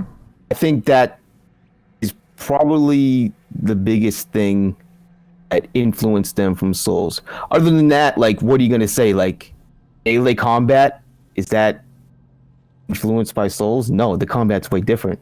It's totally different. Holy shit. Stamina bar in Nioh, you never have to wait for stamina if you know what you're doing. Yep, key pulse mechanic alone already changes so much. Oh, boss fights. I mean, can we say that there's yes. some kind of crossover, some kind of influence there? I mean, I played all the Souls games. No, I played them all except Demon Souls, and I played Bloodborne. So I have actually gone through them. Similarity. I mean, the pacing is so different. I mean, you have the interconnected world in the Soulsborne franchise, and then Nioh's mission based, and it's very much like a historical setting. I mean, you've got a bunch of different weapons, which that's not something that's Souls-like. That's just games in general. Right. And yeah, you can't even really say the weapons are really that inspired. Even the Switchglaive, which gets derided sometimes as oh, it's the trick weapon. I'm like, dude, you use trick weapons in freaking Bloodborne. They're so damn different from the Switchglaive. Yeah. Are you kidding me? Yeah. Switchglaive is just bona fide crazy. So there's that. But all right, so you've got the shrine system, you've got the whole grave thing. Okay, you've got stamina system. That's one I think you can say is it definitely inspired. The fact that we have a stamina bar, the fact we have shrines and graves, and bosses with health bars. It's just shit that ultimately is really superficial. It's kind of in all games, well, in all action games. I mean, it's just stuff that's very, very superficial, all surface level. You scratch the surface even a tiny bit, you're like, dude, this game's so radically different. Yeah. And it really is. Yeah. The key pulse mechanic changes the entire pace of the game. Yeah. It allows for faster gameplay. Burst counter mechanic, sure, you can say it's the de facto parry system, but they've had parries in the Nioh, so it doesn't really hold up. The soul core mechanic, the shifting mechanic, the magic, and I guess the fact that you can prepare magic and ninjutsu, maybe you can say somewhat inspired, but even then, it's just a totally different game. Yeah. Just straight up completely different. There's minor elements that, as you said, are popular. You can say, hey, it's got the loot of Diablo or whatever, or Path of Exile, but man, this game is pretty much whatever you make of it. Yeah. And I think it's one of its biggest strengths. like just there's really no way that you must play, right? Yeah, I mean, if you still want to do you want one, to, beat all the content, you want to go through everything. You don't have to do any one thing, right? right? You don't need to keep pulse. Although, You really don't. yeah, You can do one stance, one skill gameplay if that's what you really want to do. I mean, the fact that my character, 60 in all stats, with like 60 all stats, by the way. yeah, 60 all stats, by the way, guys. Soon to be 69. That's when I'm never gonna level up ever again. Hey, So the fact that I could have do goals, that, right? yeah, exactly. Got goals, life goals. Hashtag 20. That's my New Year's resolution, guys. 2021. Here we come.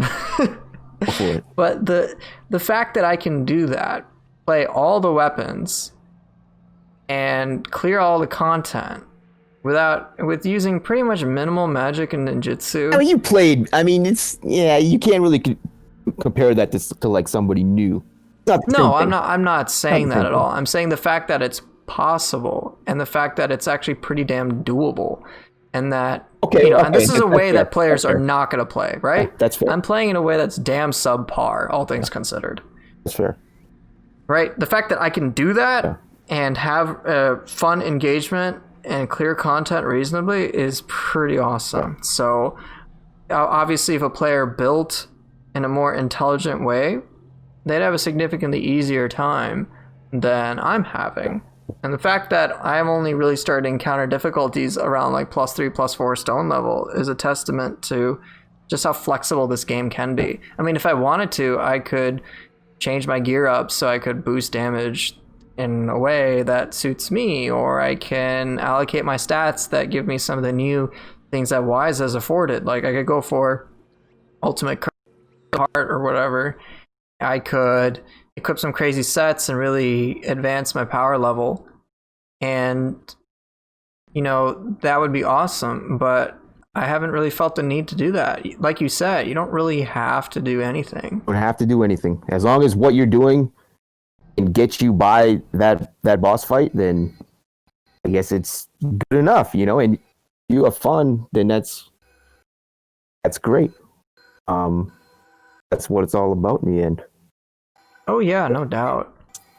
Speaking of not being forced to do things, the curse element that they've added to the game, it was first the wise curse, now it was the demon curse, now it's wise curse, and then it's going to be whatever curse later on, Nioh probably. Yeah. So like, as you know, they're kind of like the players being pushed to use burst mechanics or pushed to grapple, and Right. I'm not totally down with that. Okay. I feel like in the end that I'll find a way to play. Like it doesn't matter for me. Like I'll definitely find a way to play that's fun for me. But I in general don't like okay. So I'm okay with the game forcing you to do things as long as I think that's fun. Like if they're going to force me to do something fun, then that's cool.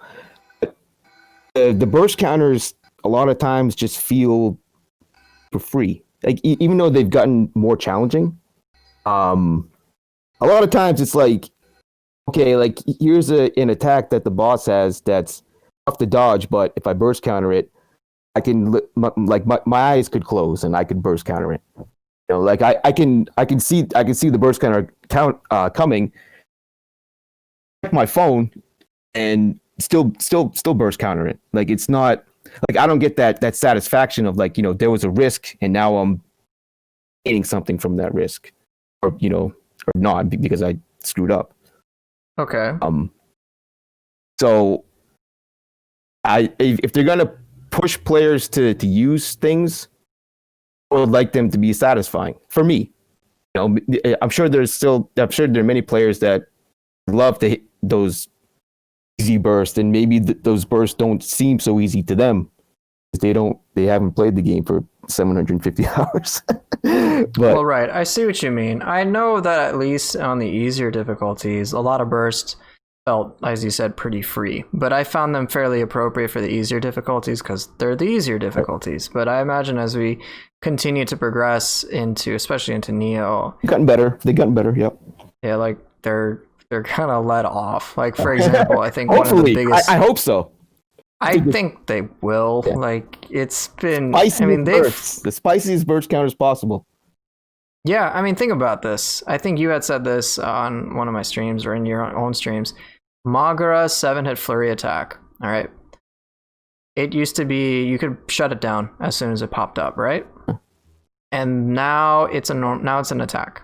Like there is no way to burst counter it. Like you have to either avoid the attack or you break his arm, which is still kind of risky. Or you just like stay away from it.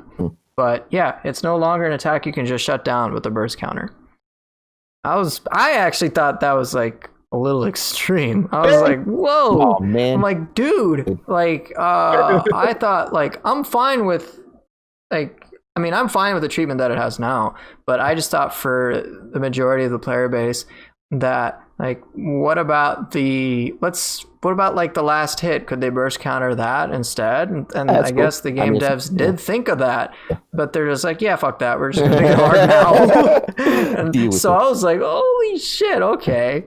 And so yeah, I definitely think with Nioh, it's gonna be a pretty crazy experience. I mean, even with the curse buffs now, like Wise buff is far more threatening than Demon simply because they can regenerate health and they take a lot more key damage. You want to get rid of that buff. The reason why I actually like it is because it's encouraging me to take advantage of a few mechanics. It almost allows enemies to reset in a certain way. So for example, unless like I'm super crazy, if I, let's say, go for an out of key combo type thing, a 0 key combo type thing, and let's say I screw up in a way, shape, or form, and then the enemy attacks and I haven't dealt with their buff, well, now they can regen health. Case in point, fucking Ren Hayabusa, man. He hurts like hell. Yeah, man. I don't know about him. Like, I haven't spent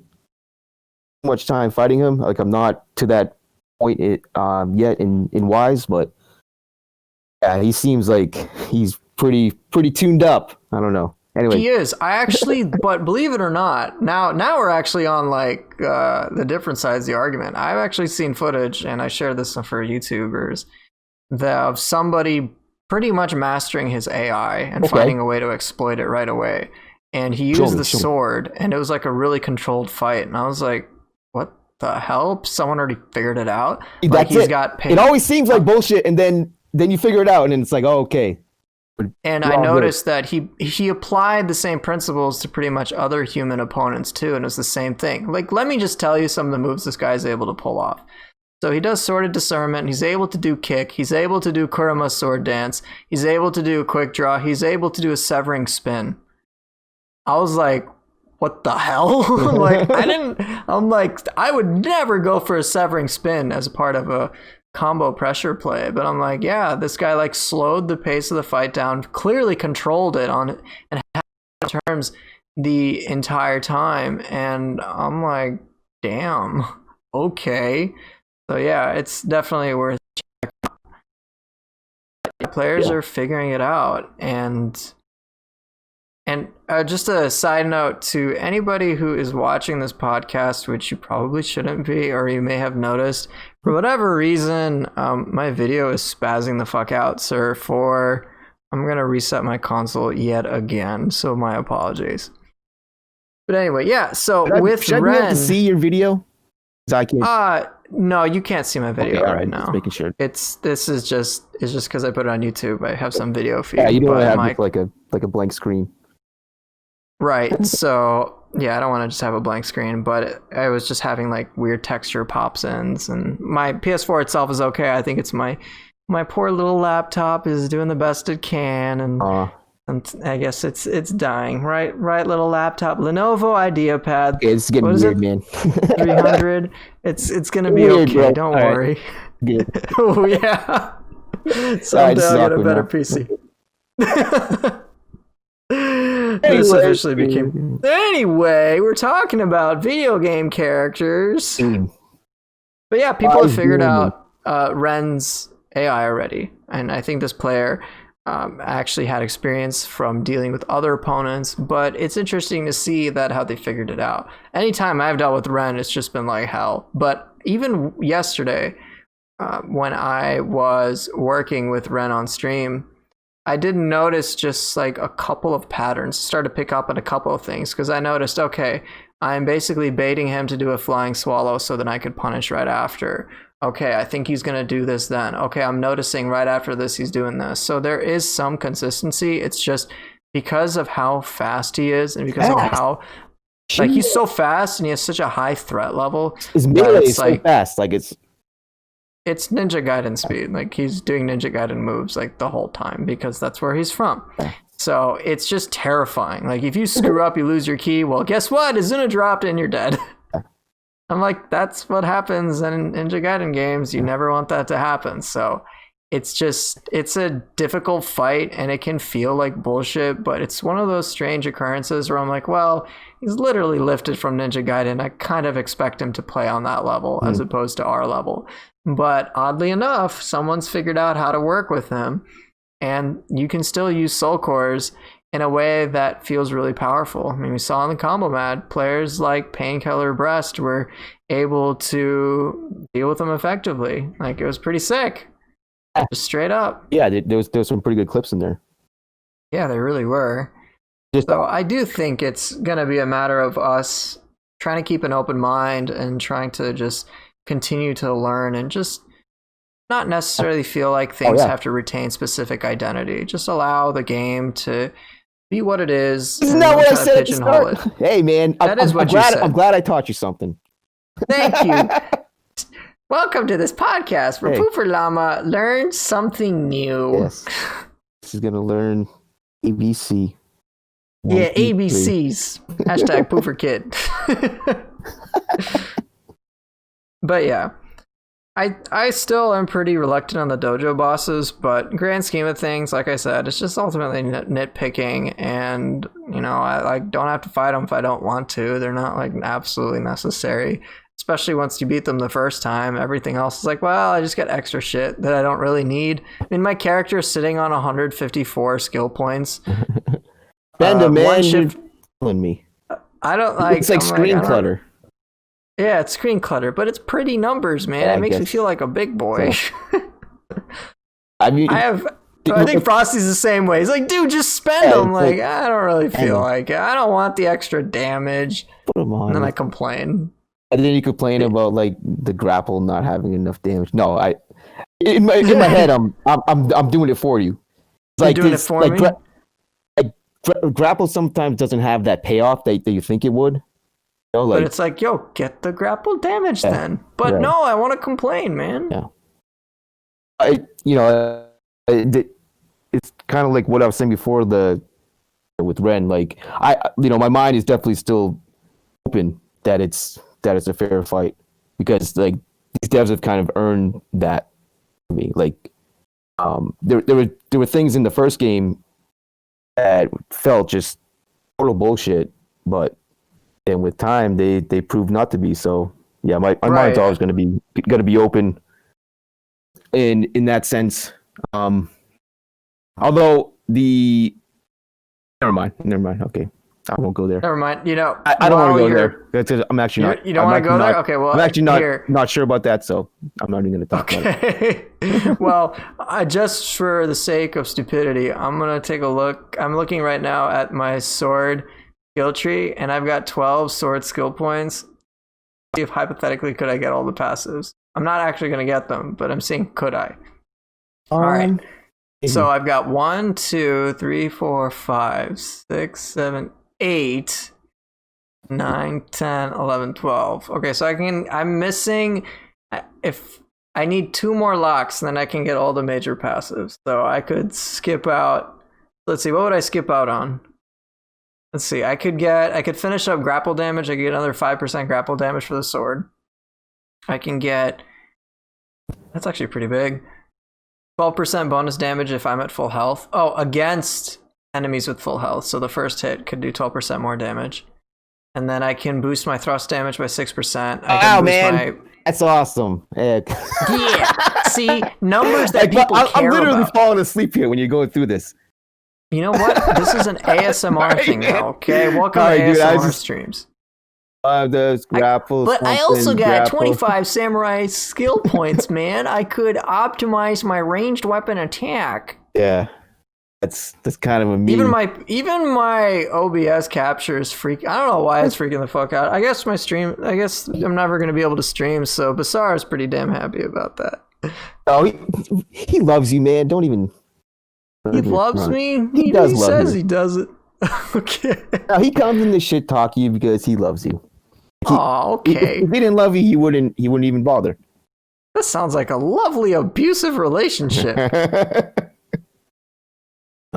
Oh dear Lord. Yeah. Sorry for anybody watching this. We probably don't need to, but yeah, like console is losing its shit. Sorry, my OBS thing is losing its shit, so you're gonna see me reset it. But yeah, I think you got anything else overall to say? Oh, I was gonna say that's actually a pretty good place to call it. I think I've itched enough and acted enough. I don't know what else to talk about, so I feel like we covered a lot of things, so. Yeah, we did. We did cover a lot of things. So I guess... Kind of hungry, because I haven't had dinner. You haven't had dinner? Okay, so Sue is basically telling me to fuck off. That's a great way to end. Take a hint. I guess then the last things that I will say before I let you say your piece are, I think for anybody who's reluctant about Nioh 2 in any way, shape, or form, should simply just try to retain an open mind and enjoy the experience that it is. Because by and large, man, this game is fucking awesome. And I am willing to bet that DLC 3 will knock it out of the park in the same way that DLC 1 and DLC 2 have. Now, the degree of that is up for debate, but for me, DLC 2 has been amazing, and I have full faith in Team Ninja to deliver an amazing product when it comes to DLC 3, because that's pretty much all they've done. It's a matter of like, oh, okay, this DLC 1, it was a 9 out of 10 versus a 10 out of 10. Like, it's just nitpicking. Yeah. DLC 2 is amazing. DLC 3, I can guarantee, will be even better than anything we can expect. So just stay excited. We're going to get information in a few days, and probably like PS5 information, right? Well, sorry, say again? I was just going to say, like, we're going to get more information on November 13th, so it's going to probably be related to the PS5, maybe a DLC tease, hell, maybe even PC release, I don't know. But we're going to get more information, and I think it's totally reasonable to be optimistic about it, because, dude, the shit, they've just delivered on everything and then some. Have. To a point where, like, I didn't expect them to go for the game to be this good. Since it's been so good, I expect DLC just to be like fucking insane, right? Because like everything else has been so good, and like DLC 3 is the last part, so it's got to be nuts. It's gonna be a sick ass conclusion, man. It's what I expect now. They added Tiger Claws, expectations have been raised so much because they've been doing so well. Oh yeah, when they added Tiger Claws, I'm like, dude, did they literally just add a Ninja Gaiden move to this game? Like, Azuna Drop, okay, but Tiger Claws is like, what the fuck? And then I saw Severing Spin, I was like, what the shit, man? Like, I'm like, I don't know the possibilities of what's gonna come in the future, but it's all gonna be awesome. Like, just those two alone. And then they added 3 Ninpo from Ninja Gaiden. I'm like, okay, this game is sick, like, bro. Game is sick. On. Yeah, that's that. Okay, so here's a summary. So Sue, you want to tell us a summary? What's that statement you just said, which holds complete value and complete relevance? Say it again for me. Game is sick. This game is sick. This game is sick. It is so sick that there's officially Yokai 19 in the game now. Okay, man, wear a mask, just like my character is. What are you even talking about, dude? I don't know. This is why I need to stop this podcast, because I'm going to continue to show my true colors of being an absolute idiot. But thank you so much for being on this podcast, Sooth. Your perspective was very much appreciated. It was fun. I actually enjoyed it. So if you guys don't know, Sooth does stream on Twitch. Not that often, though. I just kind of stream for fun because sometimes I'm playing games and I'm sitting alone, and it's kind of have kind of fun to like have people to talk to and talk shit back and forth. But, like Yeah, I don't have any kind of like schedule or anything. Like it's kind of a hobby, you know. But still, if you want to check him out, when he's in his hobby mode, he's on Twitch, which I will, of course, put in the description. So again, thank you so much for being on the podcast. Hey, man. You got any last words? I don't. Okay, those are his Have a good last one. words. His last words are, I don't. Take it easy, man. I'll see you later. All right, I'll see you later, man. All right. Have a good one.